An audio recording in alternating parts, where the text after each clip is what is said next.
La abogada Karen Sichel, asesora jurídica de la Presidencia de la República. Un gusto tenerla aquí. Entiendo, abogada, que la consulta ciudadana está prácticamente en marcha. Solo falta que la Corte Constitucional apure el paso con las 3 preguntas.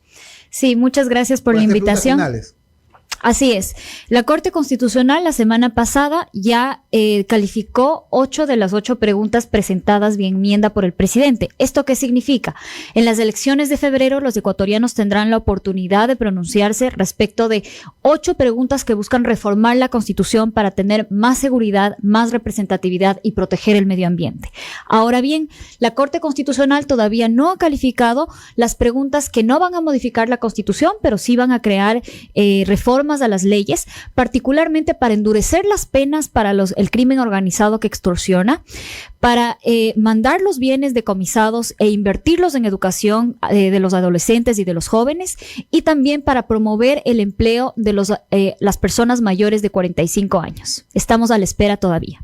Ahora, me dijo, leí en un periódico de la ciudad que hasta el viernes el ministro del Interior espera que esté todo ya ok para darse la consulta. Bueno, finalmente la Corte Constitucional es la que tiene los plazos, tiene 20 días y la jueza abocó conocimiento la semana pasada. La Corte Constitucional ha tramitado con mucha responsabilidad los pedidos del presidente, lo ha hecho antes de plazo, precisamente porque vemos que buscan colaborar para que lleguemos a las seccionales y que los ecuatorianos no tengamos que incurrir en gastos innecesarios. Entonces, finalmente puede ser que la Corte ya nos dé su sentencia esta semana, estamos a la espera, pero depende de la Corte. Cualquier pregunta a la abogada Sichel, por favor, son bienvenidas. Estamos transmitiendo esto, pueden hacerlo en el Facebook Live, pueden hacerlo en YouTube. Tenemos una pregunta de nuestro abogado panelista, Carlos de Tomaso. Y buenos días a toda la mesa. Quería hacerle una pregunta a la asesora presidencial respecto de las 8 preguntas que ya han sido aprobadas, inclusive en su texto. ¿Cuáles de ellas van a requerir legislación adicional, ya sea a nivel reglamentaria o a nivel legislativo? Muchísimas gracias por la pregunta. Empecemos por la pregunta de la extradición. Desde la extradición, el régimen de transición le otorga a la Asamblea Nacional un plazo determinado para que apruebe una ley que haga factible el procedimiento interno para sacar a los criminales para que sean juzgados y cumplan su sentencia fuera del Ecuador. Luego también tenemos la pregunta sobre la independencia, la autonomía realmente de la Fiscalía General del Estado. Esa pregunta en su régimen de transición le otorga inmediatamente a la fiscal general la posibilidad de emitir normativa para que comience a depurar la carrera fiscal, para que comience a sancionar a los fiscales que actualmente se encuentran ya tramitándose procesos disciplinarios en su contra, y también que le permita contratar a nuevos fiscales, que es urgente contratar a nuevos fiscales para que se investigue el crimen. También le otorga esa pregunta a la Asamblea un plazo determinado para que apruebe la reforma correspondiente al Código Orgánico de la Función Judicial. Luego tenemos la pregunta de los asambleístas, el cambio constitucional respecto de la conformación de la Asamblea. En esa pregunta particular no existe una necesidad de reforma legal, aunque podría ser que la Asamblea Nacional tramite, y ojalá lo tramitaría, una reforma que implique el cambio, por ejemplo, de los asambleístas suplentes y de los asambleístas alternos. También está la pregunta del Consejo de Participación Ciudadana. Esas 2 preguntas son particularmente importantes para que la Asamblea apruebe los cambios legales necesarios, porque como ustedes conocen, actualmente este órgano designa a 77 autoridades de control, con lo cual ahí se van a requerir muchísimas reformas legales, como por ejemplo la ley de la Contraloría, la ley de la Procuraduría, el Código Orgánico Monetario y Financiero para la selección de los superintendentes. Y nuevamente, la consulta lo que ha establecido es un plazo máximo para que la Asamblea Nacional se pronuncie respecto de todos estos cambios normativos, y lo haga de forma rápida, que es lo que los ecuatorianos necesitamos. Finalmente está también la pregunta de los movimientos políticos. Esa pregunta va a requerir reformas al Código de la Democracia.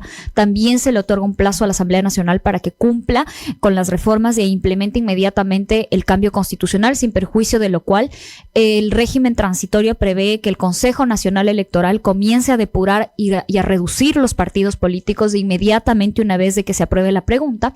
Y finalmente las preguntas ambientales también requerirían una reforma particularmente a la ley de aguas, a la ley de recursos hídricos, pero mientras esos cambios son aprobados, también se le otorga al Ministerio del Ambiente la posibilidad de emitir acuerdos ministeriales para implementar de forma inmediata la voluntad de los ecuatorianos. Estamos conversando con la doctora Sichel. Ahora, del público, la siguiente pregunta: diferencias entre las preguntas de consulta popular y las del referéndum. Bueno, las preguntas de referéndum buscan modificar el texto constitucional.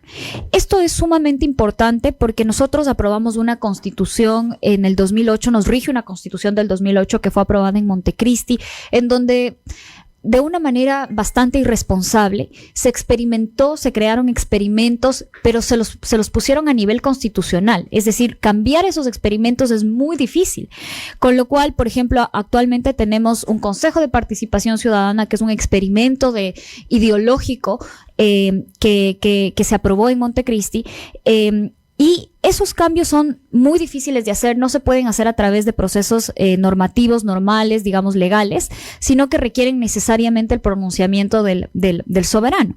Ese es el referéndum, mientras que la consulta popular busca cambiar a las leyes. Entonces, particularmente las preguntas de consulta que ha propuesto el Ejecutivo buscan reforzar y dar más dureza a las leyes penales para sancionar a los criminales y también invertir en proyectos de educación. Entonces, esa es la diferencia conceptual, digamos, de las dos categorías. ¿Cuál es la expectativa del gobierno frente a la consulta y qué gana el país si los ciudadanos le dan el voto favorable? El país gana. Eso, sin duda, la consulta popular ha sido construida a través de recoger las preocupaciones de los ciudadanos. Quien gana aquí en esta consulta somos los ecuatorianos.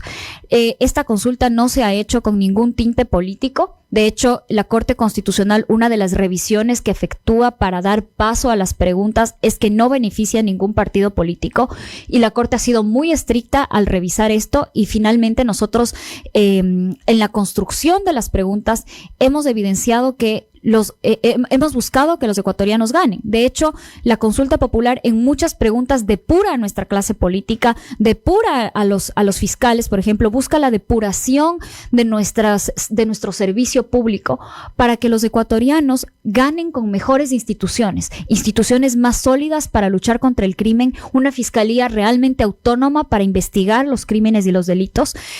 Buscamos que la Asamblea Nacional se ponga a trabajar realmente, dándole plazos máximos para que apruebe leyes. Buscamos que la Asamblea Nacional se ponga a trabajar realmente y los partidos políticos realmente representen a los ciudadanos y se depuren, y si es que no tienen un número mínimo de afiliados, por ejemplo, tengan que ser eliminados.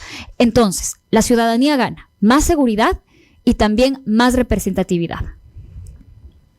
Buenos días, abogado. Un saludo cordial para todos los oyentes aquí a través de Radio Centro 101.3, señal digital. Un saludo para Juan Javier Benedetti y para todos los que están en la sintonía. Vamos analizando algunas de las preguntas que se van a presentar a la ciudadanía en pocos meses más. La primera, la que no fue, abogada, que yo creo que sinceramente era la más importante dadas las circunstancias actuales del país, de que haya una presencia mucho más constante y sin tanto trámite por parte de las Fuerzas Armadas, que son integrantes de la gran fuerza pública ecuatoriana y que hoy se requiere porque tenemos que reforzar una estructura ordinaria, tanto en lo jurídico como en lo físico. Una estructura ordinaria de la seguridad ciudadana está siendo desbordada por una estructura absolutamente extraordinaria de la delincuencia.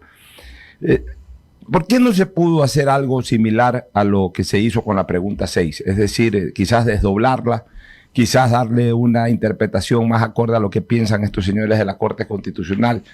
Simplemente se abandonó esa idea que era la más importante, la de la presencia de las Fuerzas Armadas en las calles.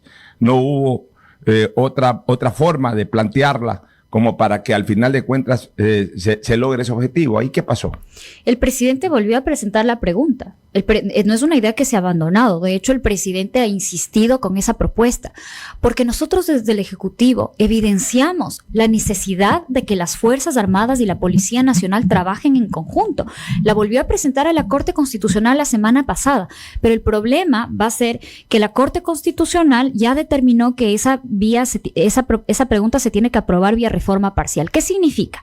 Que esa pregunta tiene que primero pasar por la Asamblea Nacional antes de consultarse a la ciudadanía, distinto de las otras que se consultan directamente a la ciudadanía. Ya, pero esa pregunta, que para mí es absolutamente válida, e insisto en lo que he venido señalando, desgraciadamente tenemos una Corte Constitucional en donde hay más activistas dogmáticos que verdaderos juristas constitucionales. Pero es una pregunta necesaria. Creo que como fue planteada estuvo bien e incluso cumple los requerimientos constitucionales. Estos activistas dogmáticos la impidieron, como le impidieron también la de las 6. Ahora que ha replanteado esa pregunta el presidente, ¿la ha mandado tal cual o le ha dado otro giro similar a lo que hizo en la pregunta 6?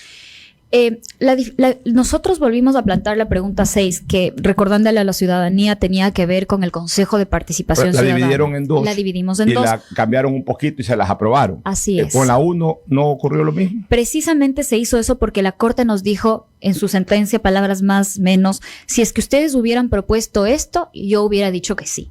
Mientras que en la pregunta de las Fuerzas Armadas la Corte fue tajante. Cualquier cooperación entre las Fuerzas Armadas y la Policía Nacional para la Corte es reforma parcial, porque involucra un cambio en los elementos constitutivos del Estado. Entonces, nosotros tenemos que obedecer también obviamente tenemos que obedecer lo que nos dice la Corte Constitucional. Enmendamos, cambiamos lo que había que cambiar y replanteamos e insistimos en la consulta popular, y respecto a las Fuerzas Armadas estamos cumpliendo la vía que nos ha dicho la Corte Constitucional. Yo estoy muy de acuerdo con usted. La realidad que viven los ecuatorianos es una realidad de las cuales las instituciones no pueden estar despegadas. Y esto no solo tiene que ver con la Corte Constitucional, tiene que ver, por ejemplo, con la Asamblea Nacional. Es impresionante, es desgastante, y yo creo que debe ser un elemento para que los ecuatorianos nos indignemos que los asambleístas, durante los atentados terroristas que vivimos hace 2 semanas, en vez de aportar soluciones, en vez de aprobar leyes, en vez de reunirse a resolver o a interpretar, que pueden hacerlo, se reunieron para ver cómo salía el presidente de la República. Es decir, en vez de unirse para proponer soluciones ante una crisis que nos afecta a todos los ecuatorianos de actos de terrorismo, los asambleístas estaban sentados buscando el oportunismo político. Ya, yo le hago una reflexión ahí, abogada. Usted dice que esa actitud de la Asamblea es indignante. Es absolutamente indignante. ¿Usted cree que la ciudadanía está indignada? Yo creo que la ciudadanía si usted cree que la ciudadanía está indignada, ¿usted cree que a la ciudadanía, a cualquier ciudadano, al señor Benedetti, a mí, a los señores que lo acompañan, a cualquier ciudadano, nos dieran la facultad de decirle se van a su casa, ¿usted cree que nosotros los mandáramos a su casa? Yo creo que sí. ¿Y por qué el presidente no lo hace? Porque crea inestabilidad, inestabilidad política. Es que permítame, la Asamblea. No, permítame decirle, el Ecuador es una democracia que no nació ahorita, no nació en los últimos años. Es una democracia que viene construyéndose históricamente desde 1830. Y nuestra historia democrática nos enseña que somos un país inestable políticamente. Pero lo dice la Constitución.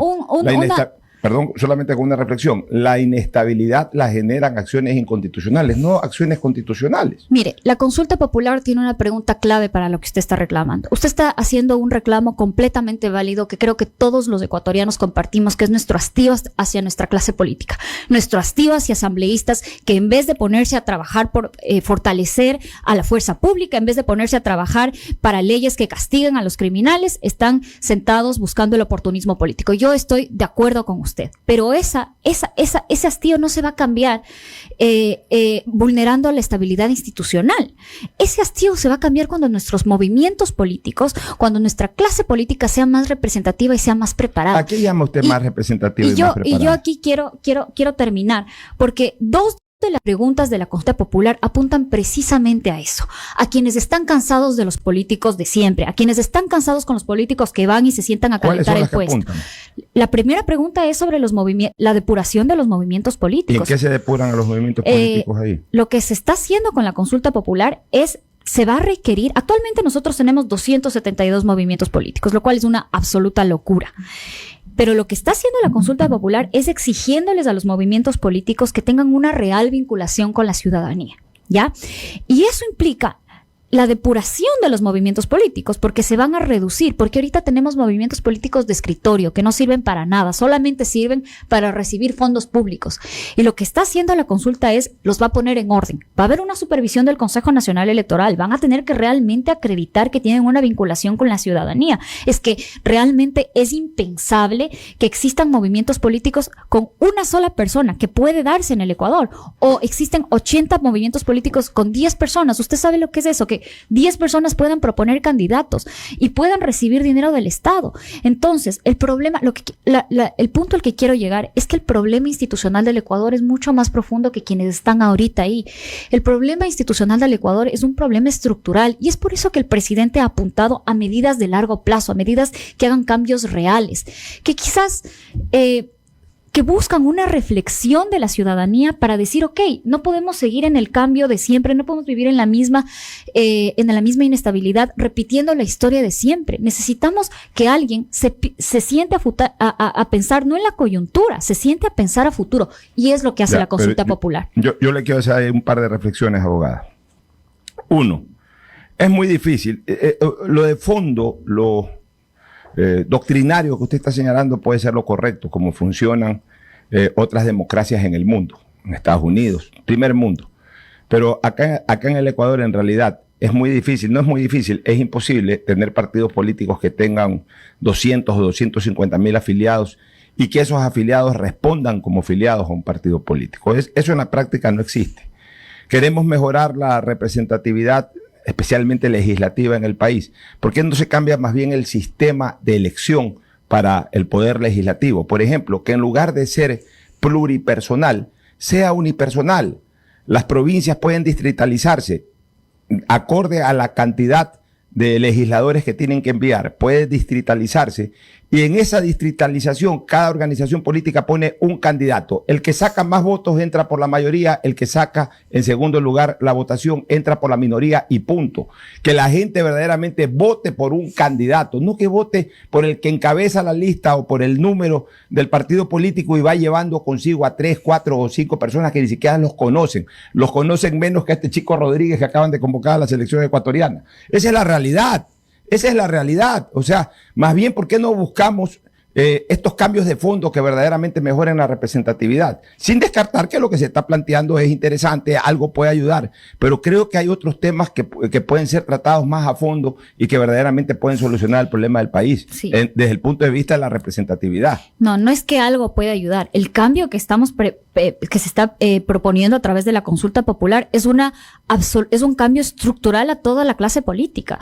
Imagínese lo que es que de 272 movimientos políticos que están actualmente tomando recursos del Estado, que están aumentando la proliferación de partidos, la dispersión electoral, se van a reducir, pero nosotros tenemos pensado que al menos un 80% menos.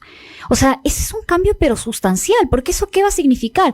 Que si es que yo quiero ser candidato a un movimiento político, yo voy a tener que haber sido afiliado a ese movimiento político, yo voy a tener que haber tenido una participación en ese movimiento político, va a haber una estructura partidista real.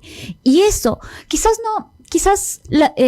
es un cambio. Es un cambio estructural que lo que busca realmente es que la representación política sea ordenada, que no existan estos movimientos que se prestan a los candidatos, que se cambian entre candidatos, porque actualmente vivimos en un sistema electoral que claramente fue hecho por políticos. Los políticos se regularon a sí mismos y crearon unas reglas del juego que les beneficia en todos los sentidos. Nuestro código de la democracia es claramente hecho por políticos que buscaban beneficiarse a sí mismos. La consulta popular les quita eso. Ya, pero por ejemplo, ¿por qué no se plantea algo, si ya queremos hacer cambios en la estructura de los partidos políticos? Algo que yo creo que toda la gente va a apoyar, que es la eliminación de aportes por parte del Estado, tanto para la publicidad electoral como para el fondo partidista, eliminar eso. Eso se pudo haber planteado, por ejemplo. Ya se buscó hacer... ¿Y quién lo negó? Hubo la Corte Constitucional. ¿Negó exactamente eso? Así es. Se ha buscado hacer varias veces. Y esto más allá de las opiniones políticas, me permito explicar lo técnico. Esto tiene una base en la Corte Interamericana de Derechos Humanos. Y la Corte Interamericana dice básicamente, en los países como los latinoamericanos, donde hay muchísima desigualdad, la cancha política tiene que equiparar esa desigualdad. Entonces, hay voces que por mucho tiempo no se han podido escuchar y esas voces no tienen las mismas oportunidades que otro tipo de voces que ya están en la cancha política. Entonces, lo que dice la Corte Interamericana es que una medida para igualar la cancha es que exista un fondo público que permita que esas voces se financien y se levanten y puedan eventualmente ser elegidos.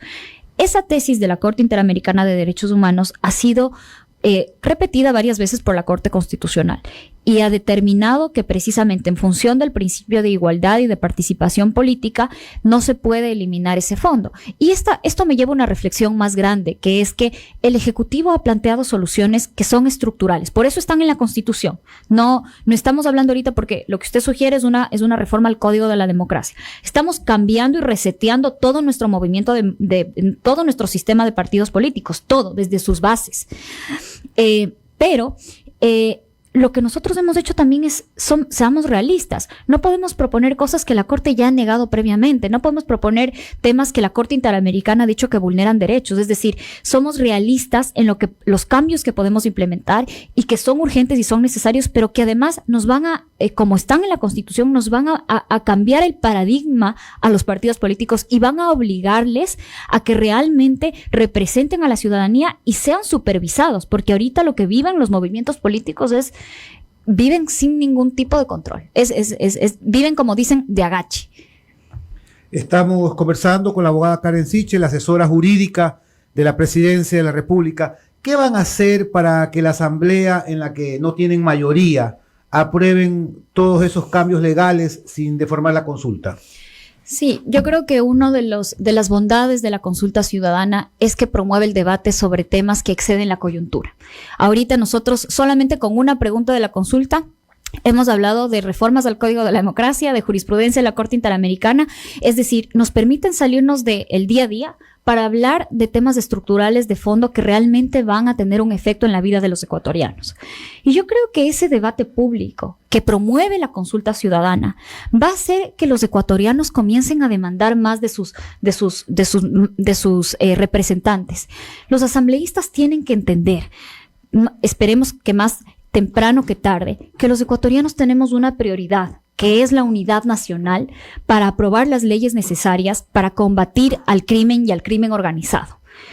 Yo creo que a medida que la consulta ciudadana informe, promueva el debate, promueva que los ciudadanos se involucren en estos temas tan importantes como seguridad, como representación de la ciudadanía, como depuración de nuestra clase política, yo creo que los asambleístas se van a ver presionados por la ciudadanía para actuar. Finalmente, eso es lo que tienen que hacer. En una democracia los asambleístas deberían representar los intereses de los ciudadanos, no deberían estar buscando sus intereses políticos. Entonces, comencemos por ahí, comencemos porque la consulta ciudadana crea un ambiente de debate público, crea un ambiente de información tan necesario que, por ejemplo, va a hacer que la ciudadanía tenga que saber qué es la Fiscalía General del Estado, qué es la Asamblea Nacional para votar. Y yo creo que esa campaña de información, esa campaña educativa que tiene que haber para que los ecuatorianos realmente puedan ejercer su derecho al voto conscientemente, va a hacer que la Asamblea Nacional se sienta más observada, más fiscalizada y esperemos que responda al clamor de la ciudadanía y se ponga a trabajar, que es lo que todos los ecuatorianos estamos necesitando. Abogada, ¿y cuál es el trámite que seguirá la reforma en la Corte y en la Asamblea? Primero, la Corte tiene que emitir un dictamen de procedimiento. Básicamente nos va a decir, en efecto, esto es reforma parcial, porque en la sentencia nos dijo es al menos reforma parcial y nosotros queremos estar certeros de esa vía. Una vez que la Corte Constitucional nos dé su dictamen, se remitirá el proyecto a la Asamblea Nacional. La Asamblea Nacional, aquí hay una normativa que básicamente tiene que hacerse en 2 debates, tienen que discutirlo y entre debate y debate tiene que transcurrir al menos 90 días. La Asamblea Nacional lamentablemente aquí no tiene un plazo para tramitar el proyecto, por eso es importante que la ciudadanía se apropie de estos procesos de seguridad, se involucren en las decisiones de sus mandantes y le exijan a la Asamblea Nacional que apruebe, que debata al menos y que apruebe la propuesta. Pero ese es el procedimiento, es así, 2 debates y hay un plazo en medio. Ahora, ¿cuál es el ánimo dentro de la Asamblea? ¿Qué dice la bancada del gobierno? Bueno, la bancada del Acuerdo Nacional, lo hemos conversado, la bancada está de acuerdo con la pregunta. Finalmente es una pregunta que, como hablábamos hace un momento, lo que busca es fortalecer a nuestra fuerza pública para combatir el crimen organizado. Es decir, algo que personas, ciudadanos normales no podríamos estar en desacuerdo, ¿no? O sea, vemos que el crimen está tan presente en nuestra vida cotidiana, vemos un alza alarmante en el tema de las extorsiones, de las vacunas, y con lo cual nosotros nos sentiríamos más seguros si es que las Fuerzas Armadas se ponen a combatir a estas bandas. Esa es la posición del BAN. Todavía no, hasta no tener el dictamen de la Corte Constitucional, no se ha hecho un acercamiento formal dentro de las otras bancadas que conforman la Asamblea Nacional. 2 preguntas finales de mi parte, abogada. La primera, los tiempos. Me preocupan un poco los tiempos. Las elecciones, si no me equivoco, son el 5 de febrero, si no estoy mal con mi memoria. Eso quiere decir que estamos a menos de 3 meses. Estamos actualmente de 15 de noviembre a diciembre 1 mes, a enero 2 meses, exactamente a 2 meses y medio, 2 meses 20 días para ser exacto, del proceso electoral seccional y por ende también de la consulta popular. Estará todo listo, o sea, todavía tiene que haber pronunciamientos finales de la Corte Constitucional sobre las preguntas estas, luego tienen que pasar al Consejo Nacional Electoral, hay que hacer una campaña yo no diría campaña electoral, pues una campaña de información sobre las preguntas, etcétera. ¿Alcanza 2 meses y medio para todo esto, abogada? Esos son plazos legales. El Código de la Democracia establece que una vez que se convoca el referéndum, el CNE tiene 60 días para efectuar el referéndum. Entonces, el CNE tendrá que encontrar las formas, y lo ha hecho antes, para precisamente hacer que todas estas fases electorales se cumplan. En este caso, tendríamos que hablar del 5 de diciembre, que es Exacto. ya mismo. Ya, pero todavía ni siquiera la Corte Constitucional responde sobre las últimas preguntas. Exactamente. Por eso nosotros siempre hemos hablado de, mientras nosotros tengamos el dictamen los primeros días de diciembre, nosotros alcanzamos a las seccionales.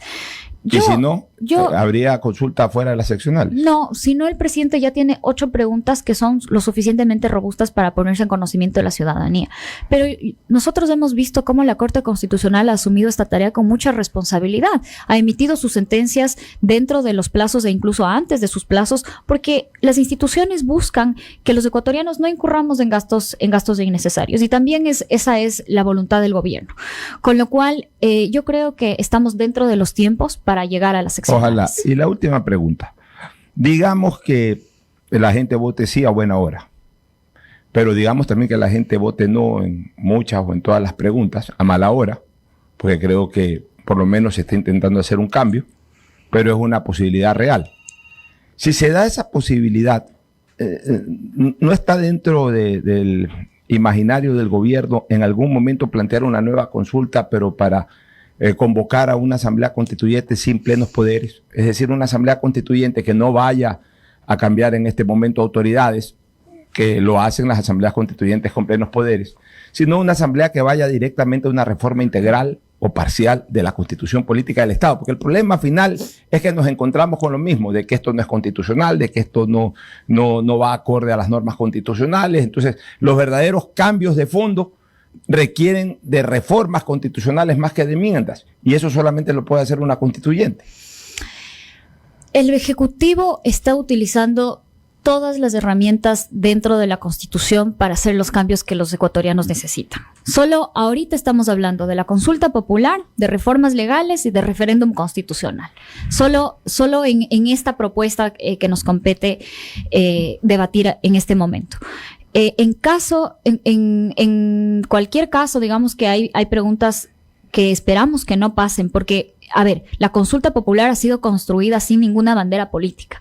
La consulta popular ha sido construida desde los ciudadanos y para los ciudadanos, y esto es algo que quién se puede negar o quién puede rechazar, por ejemplo, la idea de que los extorsionadores tengan una pena más alta, o quién se puede negar a que los criminales deban ser juzgados y cumplan su pena fuera. Lo que quiero decir es, son preguntas que recogen las preocupaciones de los ecuatorianos, de la ciudadanía, y que con lo cual gana el país, gana el Ecuador, ganamos los ecuatorianos, no ganan los movimientos políticos. Somos los ciudadanos quienes ganamos con la aprobación de esta consulta. Con lo cual, nosotros creemos que las preguntas están lo suficientemente bien elaboradas, no solamente técnicamente, pero particularmente con sentido de país, para que éstas se sostengan en las elecciones. La consulta popular y los temas de la consulta popular exceden al gobierno, exceden a los partidos políticos, exceden a las pugnas políticas. Son temas que necesitamos que se implementen los ecuatorianos para poder vivir en paz, para poder vivir en un Ecuador más democrático y más representativo. Sin embargo, el presidente continuará y perseverará, porque la obligación del Ejecutivo es dar soluciones a largo plazo. Nosotros seguiremos perseverando, lo hemos hecho con la pregunta de las Fuerzas Armadas a través de una reforma parcial. Podría activarse otro mecanismo de reforma parcial para reformar otros temas de la Constitución, pero yo sí quiero terminar con una reflexión que es más grande que los cambios legales. Si bien es cierto, el Ecuador requiere de estos cambios urgentemente para poder sentir un cambio real en la seguridad, un cambio real en sus instituciones, para mí hay algo muy rescatable del proceso de la consulta ciudadana, y es que permite que los ecuatorianos se pronuncien en las elecciones. Aquí no va a decidir ni el gobierno, no va a decidir ni la asamblea, sino son los ecuatorianos quienes van a tener el poder de decisión. Y yo sí quiero llamar a la ciudadanía a que, usted lo ha dicho muy bien, a que se informe. Yo sí quiero llamar a la ciudadanía a que conozca los temas de la consulta. En la consulta no van a encontrar letra pequeña, en la consulta no van a encontrar algo que beneficie a un partido político. Eso no tiene esta consulta. Lo que van a encontrar son temas que se han recogido de las preocupaciones de la ciudadanía. Y ese poder de aprobar estos temas lo tienen los ecuatorianos. Yo creo que ese debate que se va a generar alrededor de este tema, esa reflexión que se va a generar alrededor de nuestras instituciones, es lo más rescatable de la consulta popular. Bueno, muchísimas gracias a la abogada Karen Sichel, asesora jurídica de la presidencia, por haber explicado tan sucintamente los pormenores de la consulta popular aquí en una entrevista presencial en Radio Centro. Muchísimas gracias.